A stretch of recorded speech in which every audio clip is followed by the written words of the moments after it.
मनीष कश्यप के बाद दूसरा नाम रवि भट्ट था। रवि भट्ट को आपने गिरफ्तारी से मुक्त करवा दिया है। मनीष कश्यप को अभी तक बेल नहीं मिली है। सर, ये तो एक चमत्कार हो गया, ये कैसे कर दिया आपने? देखिए, रवि भट्ट का केस मैं शुरू से देख रहा था। रवि भट्ट भी तो आरोपी थे ना सर? आरोपी थे। रवि भट्ट के केस में और मनीष के केस में फ़र्क यही है कि रवि भट्ट के केस में एकमात्र डिसीजन टेकिंग पावर गार्जियन के तौर पर रवि। मतलब आपका साफ साफ कहना है कि पद यात्रा से मनीष कश्यप को और परेशानी हो सकती है। एनएसए जो लगाया गया उसके ग्राउंड को एक मतलब पद यात्रा से कोई फायदा नहीं है कोर्ट के अंदर। हाँ, लेकिन राजनीतिक तौर पर एक माहौल बनता है, चर्चाएं होती है। तो मतलब उन लोगों को पद यात्रा करनी चाहिए तो तमिलनाडु में जाके करनी चाहिए। अब मैं क्यों एडवाइस करूं? अब बीरबल की खिचड़ी आप पेड़ पे लगा दी और नीचे में यहाँ पर आग दे रहे हैं। हम लोग बचपन में पढ़े थे बीरबल की खिचड़ी, कभी खिचड़ी पकेगा क्या? तो जहाँ आँख का बीमारी है और हड्डी वाला अस्पताल में आप घूम रहे हैं तो आपको इलाज कैसे? मनीष कश्यप के लिए उनकी मां और उनके भाई पद यात्रा कर रहे हैं। फिलहाल मनीष कश्यप अभी गिरफ्तार हैं और सलाखों के पीछे हैं। हमारे साथ हाईकोर्ट के जाने माने वकील शिवनंदन भारती जी हैं, जो काफी ज्यादा बेबाक हैं। सर, सबसे पहले आपका हमारे चैनल में बहुत बहुत स्वागत है। बहुत बहुत शुक्रिया आपका भी। सर, क्या लगता है इस पद यात्रा से मनीष कश्यप को फायदा होगा? देखिए, ये इस बयान का यदि मैं डायरेक्ट बोलूँगा तो ये पॉलिटिकल बयान हो जाएगा, तो उस चीज़ पर लेकिन बोलना मेरा डायरेक्ट ठीक नहीं है। लोकतंत्र है, सभी आदमियों को अपने कुछ अधिकार हैं और उस अधिकार के तहत वो काम कर रहे हैं, तो उस पर हमारी कोई टिक्का टिप्पणी नहीं हुई। जहाँ तक नफ़ा और नुकसान की बात है तो इस पूरे, देखिए अभी जो इस पूरे प्रकरण में उसका उद्देश्य क्या है ये एक मैटर करता है। किस उद्देश्य से ये पद यात्रा की जा रही है, क्या रिहाई या बेल? यदि ये इनका मोटिव ये क्लियर हो जाता है तो फिर दो तरह की बातें यहाँ से होती है कि यदि किसी भी व्यक्ति पर यदि कोई केस होता है तो अभी मैं कह रहा हूँ कि जो और भी आरोपी हैं, जैसे इसमें जब भी घटनाएं हुई तो इसमें बहुत सारे न्यूज़ चैनल, जितने भी नामी ग्रामी न्यूज़ चैनल हैं जो रिनाउंड हैं, अधिकृत हैं, चाहे वो बड़े बड़े न्यूज़पेपर हों या जो भी हों, सभी लोग 26 न्यूज़ चैनल का इसमें जिक्र है, जिसमें तमाम तरह के न्यूज़ चैनल भी आते हैं। और देश की जो सत्तारूढ़ पार्टी है बीजेपी, उसके ट्विटर हैंडल से उन लोगों को भी पार्टी बनाया गया। तो कमोबेश सभी लोगों का बेल धीरे धीरे मिलता रहा। उसमें जो मेन अभियुक्त बनाया गया था राकेश तिवारी, और भी लोगों को गिरफ्तार किया गया था, नागेश सम्राट इत्यादि।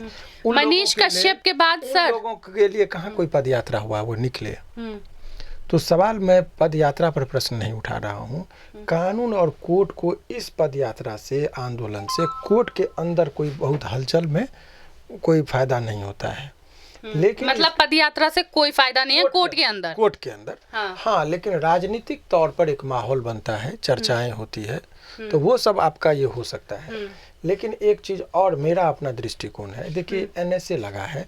अभी मनीष कश्यप इसलिए नहीं उनका बेल का प्रक्रिया हो रहा है क्योंकि उनके ऊपर एनएसए लगा हुआ है। एनएसए क्या है? जब तक खतरा रहता है कि ये राष्ट्र के लिए या राज्य के लिए खतरा उत्पन्न कर सकता है सुरक्षा को लेके, तब तक लगता है।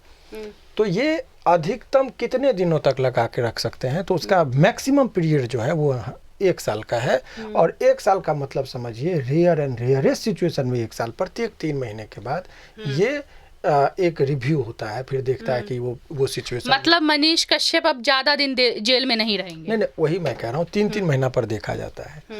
मतलब रिव्यू किया जाता है। फिर वो रिपोर्ट तैयार होता है कि नहीं अभी भी खतरा बरकरार है, तो उसको कंटिन्यू कर दिया जाता है। अब मेरा अपना दृष्टिकोण है कि देखिए, जिस तरीके से आप साधारण शब्दों में लोगों के समझाने के दृष्टिकोण से मैं बात करूं, तो आप छाता लेके कब तक चलते हैं? जब तक बारिश का संभावना होता है या टिप टिप पानी चल रहा है तो आप छाता लेके चलते हैं, छाता खोल के रखते हैं। पानी खत्म, देखे कि बादल है भी लेकिन पानी नहीं हो रहा है तो छाता को लोग मोड़ लेता है। तो ठीक उसी तरीके से खतरा का जब तक बादल मंडराता है, उसके पास ग्राउंड होता है कि अभी भी सुरक्षा को खतरा है, सरकार को एक रिपोर्ट बना के देना होता है, तो उसको लगता है। तो यदि ये आंदोलन, धरना, प्रदर्शन इत्यादि होता है तो सरकार एक लाइन में रिपोर्ट बना कर दे देगी कि अभी भी खतरा बरकरार है सुरक्षा को, तो और संकट बढ़ सकते हैं। मतलब ये रिपोर्ट सरकार को ही बनाना है। ये सरकार को एक ग्राउंड भी दे रहे हैं ये, मेरे दृष्टिकोण से, नंबर 1। नंबर 2, कि मतलब आपका साफ साफ कहना है कि पद यात्रा से मनीष कश्यप को और परेशानी हो सकती है। NSA जो लगाया गया उसके ग्राउंड को एक बल मिल सकता है। इस चीज पर पहले विवेचना होनी चाहिए थी, नंबर 1। नंबर 2 कि NSA कहाँ पर लगा हुआ है? तमिलनाडु में। और आप बिहार में प्रदर्शन कर रहे हैं तो जेल में, अब सरकार ने जेल में आपको डाल दिया तो निकलने का मार्ग जो होता है वो कोर्ट होता है। आपने देखा होगा कि जिस टाइम में कोरोना, मतलब उन लोगों को पद यात्रा करनी चाहिए तो तमिलनाडु में जाके करनी चाहिए। अब मैं क्यों एडवाइस करूं? अब बीरबल की खिचड़ी आप पेड़ पे लगा दिए और नीचे में यहाँ पर आग दे रहे हैं। हम लोग बचपन में पढ़े थे बीरबल की खिचड़ी, कभी खिचड़ी पकेगा क्या? तो जहाँ आँख का बीमारी है और हड्डी वाला अस्पताल में आप घूम रहे हैं तो आपको इलाज कैसे मिलेगा? तब कहिएगा मैं बहुत परेशान हूँ, इतना खर्च हो गया। तो भाई आँख की बीमारी थी तो आँख के अस्पताल में जाते हैं, हड्डी वाला में क्या करने गए?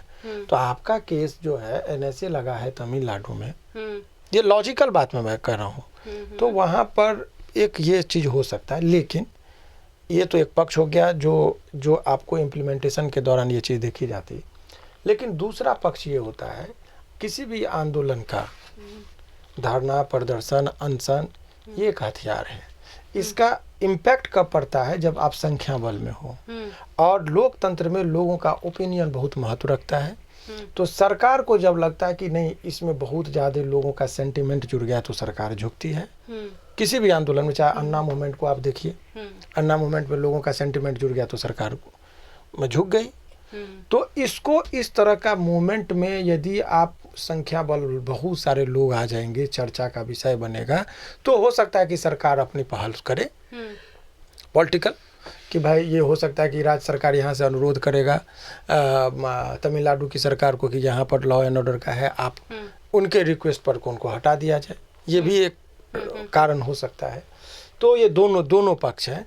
तो ये यदि दबाव बनाने में सफल हो जाते हैं, आंदोलन का शांतिपूर्ण तरीके से वो आते हैं, और लेकिन यदि आप 5 और 10, 50, 100, 200, 4000, 5000 का यहाँ पर बिहार की आबादी इतनी है, तो यदि 4-5 हज़ार आदमी, जो कि रेयर सिचुएशन है, पद यात्रा करके आप यहाँ पर आ भी जाते हैं, तो मुझे नहीं लगता है कि सरकार पर उस लेवल का दबाव आप बना पाएंगे जिस दबाव के अंतर्गत वो तमिलनाडु तक वो इसकी गूंज सुनाई देगी।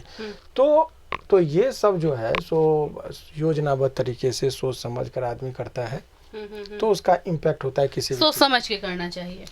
तो उसका ये होता है। लेकिन ये यहाँ पर बहरहाल अभी बिहार की घटना है और तमिलनाडु की घटना NSA तमिलनाडु में लगाई गई है। तो आप क्या लगता है कि इसमें सरकार की जो सोच होती है वो वहाँ पर एक एक्सपर्ट बैठे होते हैं, सरकार के पास होता है, एक पर एक उसका एडवाइज़र होता है। तो आखिर NSA बिहार सरकार क्यों नहीं लगाई? मामला तो बिहार से पनपा था, आखिर तमिलनाडु में क्यों लगाया गया? इसके पीछे क्या रणनीति रही होगी सरकार की कि भाई बिहार में करेंगे, आलोचना होगा तो चलो तमिलनाडु में लगा देंगे। तमिलनाडु की सरकार को वोट से कोई फर्क पड़ेगा नहीं, यहाँ पर वोट से फर्क पड़ सकता था। तो बहुत सारी बातें होती है। तो सरकार, जब आप सरकार के खिलाफ यदि कोई चीज़ करते हैं तो एक तरफ तोप हो और आप करें हम तीर धनुष से मार देंगे, तो आपकी बेवकूफ़ी है। यदि आपके युद्ध के मैदान में जाते हैं और आपको तैयारी नहीं है, हम बहस करने जाओ और फाइल में नहीं पढ़े, तो स्वाभाविक है कि ये होगा। तो ये सब बहुत सारी बातें हैं। तो उसका दूसरा नाम रवि भट्ट था। रवि भट्ट को आपने गिरफ्तारी से मुक्त करवा दिया है। मनीष कश्यप को अभी तक बेल नहीं मिली है। सर, ये तो एक चमत्कार हो गया, ये कैसे कर दिया आपने? देखिए, रवि भट्ट का केस मैं शुरू से देख रहा था। रवि भट्ट भी तो आरोपी थे ना सर? आरोपी थे। रवि भट्ट के केस में और मनीष के केस में फ़र्क यही है कि रवि भट्ट के केस में एकमात्र डिसीजन टेकिंग पावर गार्जियन के तौर पर रवि भट्ट है।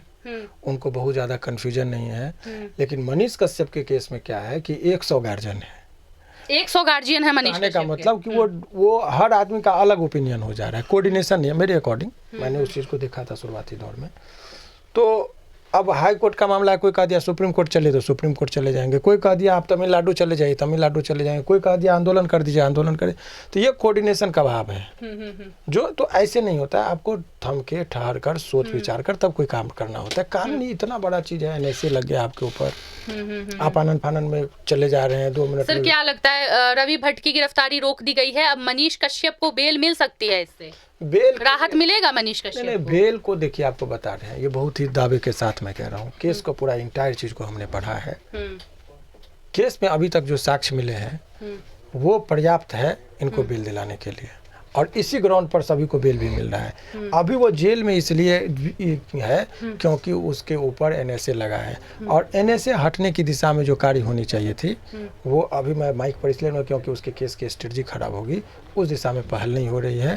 वो बेवजह का जो है सो ये केस मुझे लगता है कि भटकाव की स्थिति में चली गई है, जिस वजह से उसकी परेशानी है हो रही है। सर, रवि भट्ट के ऊपर भी तो केस था, तो रवि भट्ट के लिए क्यों नहीं हुआ पद यात्रा, और बिना पद यात्रा हुए भी उनको गिरफ्तारी मुक्त करवा दिया आपने, और मनीष कश्यप के लिए पद यात्रा हो रहा है, उनको इससे फायदा होगा मनीष कश्यप को?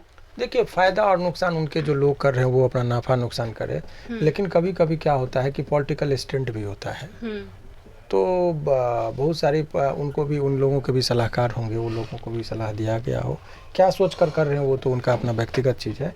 लेकिन कानूनी दृष्टिकोण से जब मेरे से पूछेंगे तो कोर्ट के अंदर इस पद यात्रा से कोई लाभ नहीं होता है। सर, क्या लगता है रवि भट्ट के साथ क्या होगा आगे? रवि भट्ट